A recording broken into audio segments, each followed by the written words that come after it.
Збор господин Димовски Љупчо, повелете.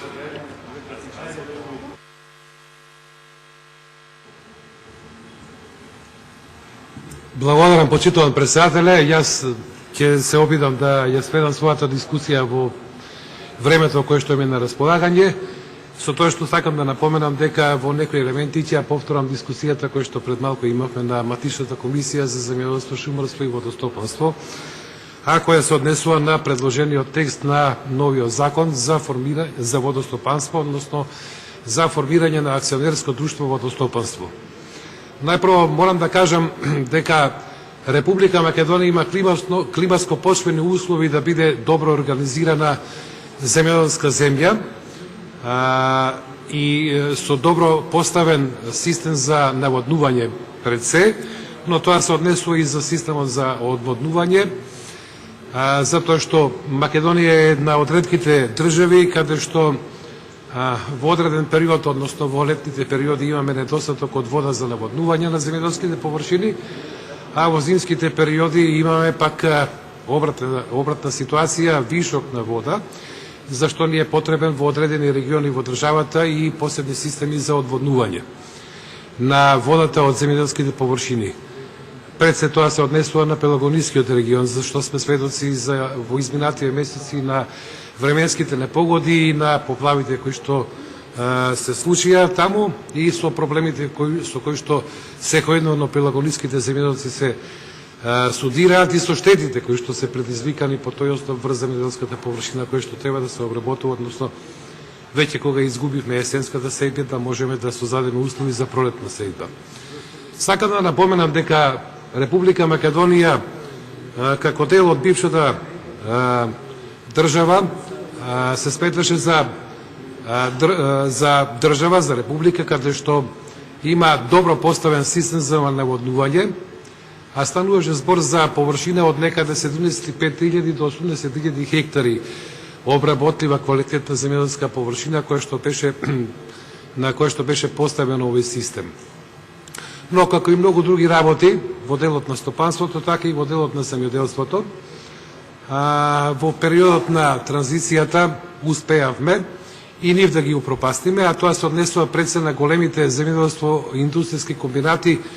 кои што располагаа со голема површина и кои што паралелно со водостопанските предпријатија водеа грижа за каналската мрежа. За жал, тие земјоделски површини се раситнети и сега таа вода за наводнување на површините треба да се дистрибуира за многу поголем број на корисници. Во 1998 година од страна тогашната влада беше формирано јавно предпријатие кое што за жал пропадна заради тоа што не беа дефинирани изворите на финансирање на предпријатието, а тогашната влада во 2003 година пак влезе во еден проект со една меѓународна финансиска организација за трансформација на водостопанството во Македонија, при што беа формирани околу 18 водостопански предпријатија, на малку чуден начин, не придржувајќи се на географската конфигурација или на природниот слив на теченијата на речите текови, но во исто време се формира и над 140 водни заедници како карика помеѓу испорачателите на вода и корисниците на таа вода за наводнување на земјоделските површини. И тука всушност се случи и проблемот, а тоа е следен.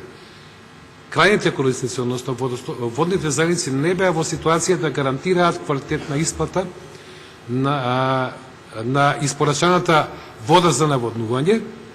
а во исто време водостопанските предпријатија не беа подготвени или не беа во можност да испорачаат договорената количина на вода со водните заедници. И во таа ситуација се создаде една прилично голема конфузија и финансиски проблеми кои што најдиректно ги почувствува водостопанските предпријатија заради неплаќањето од една страна, а од друга страна и заради, би рекол, несоодветната грижа или немање на кадри за грижа за каналскиот систем. И при тоа се случи и негово девастирање, уништување, крадење на одредени објекти од самата каналска инфраструктура и наистина неефикасност. Да напоменам дека каналскиот систем во Република Македонија е на прилично ниско ниво, а тоа значи дека имаме отворени каналски системи при што немаме економичност во испораката на потребната вода за наводнување, а во исто време пак имаме и енергетска неефикасност заради тоа што имаме загуба на вода, предизвикана и од високите температури, меѓутоа и од уништените каналски системи. Од тие причини, врз една обсежна анализа од години и полдена од страна на Министерството за земјоделство, шумарство и водостопанство и Управата за водостопанство, но и сите постоечки водостопански предпријатија во државата, се изготви една програма која што беше усвоена од страна на владата на Република Македонија, капитална програма за реконструкција, рехабилитација и проширување на каналскиот систем за наводнување и одводнување во Република Македонија, тоа значи над 1000 километри каналска мрежа. Со замена, односно со дефинирање година по година, а тоа се 20 милиони годишно најмалку, односно над 220 милиони за 10 години колку уште се предвидени за реализација на овој програм, плюс инвестирање во капитални објекти како што се Оризанска река, Браната Речани, Браната Коњсково Гевгелија е капитален, огромен, со голема важност објект и завршување на втората и третата фаза од хидросистемите Злетовица и хидросистемот Лисиче, при што ќе се обезбедат по 4.500 во секој систем хектари квалитетна земјоделска површина во општините, во атарите на општините Пробишт и Пикратово, односно Велес, и од десна и од лева страна на реката Вардар. За да се реализира сета ова програма обемна, од клучна важност за македонското земјоделство, заради тоа што ние е крајната цел што поголемо производство на храна, а за тоа производство на храна подложени на последиците од климатските промени ни е потребна вода. Владата ја прифати оваа програма, но како нужност се постави за реализација на крајната цел за воспоставување на ефикасен систем за наводнување и одводнување, особено и во законот што се прошируваат ингеренциите на акционерското друштво и за чистење на речните корита, значи дополнителна обврска и за одведување на индустријски води и така натаму, значи дополнителни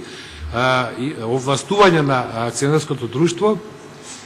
Конечната цел е во централизирање на системот со управување со водостопанските објекти во државата и реализација на оваа програма. Во согласност со законот за акционерски друштва ќе биде основано акционерското друштво, ќе има свој одбор на директор и извршен директор, а постоечките водостопански предпријатија ќе се сведат на водостопански подружници, нешто слично како акционерското друштво ЕЛЕМ, каде што се врши дистрибуција на електрична енергија, а во овој случај ќе се врши дистрибуција на вода, односно одводнување или одведување на вода.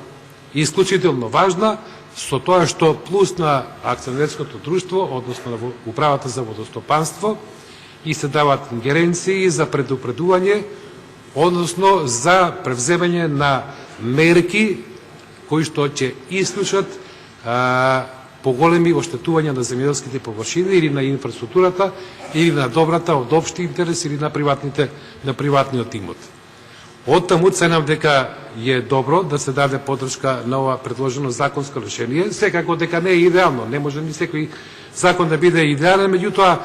ние имаме расположение од страна на Министерството за земјоделство, како членови на Комисијата за земјоделство, таму каде што сметаме да интервенираме со посебни амандмани кои што се надевам дека ќе бидат прифатени и со една единствена цел да создадеме услови законот на вистина биде ефикасен и справедлив, а тоа ќе биде пред се во интерес на македонското земјоделство и во интерес на македонските земјоделци. Нам ни е битно да произведуваме што повеќе храна. За да го оствариме тоа, со оглед на трендот кој што го имаме и кој што е во нагорна линија, замислите минатата година имаме околу 600 милиони евра извезено македонски земјоделски производи на странските пазари, треба да се погрижиме македонското земјоделство да го подигнеме на едно уште поголемо ниво. За тоа ни е потребно ефикасно водостопанско предпријатие, а како следен чекор ќе биде и интервенцијата на тоа водостопанско предпријатие околу поставување на затворени системи за наводнување. Но за тоа кога ќе дојде време. Затоа сега предлагам ние ова предложено законско решение да го дадеме во понатамошна фаза на разгледување и на второ читање да ги дадеме нашите предлози. Благодарам. Благодарам. Господин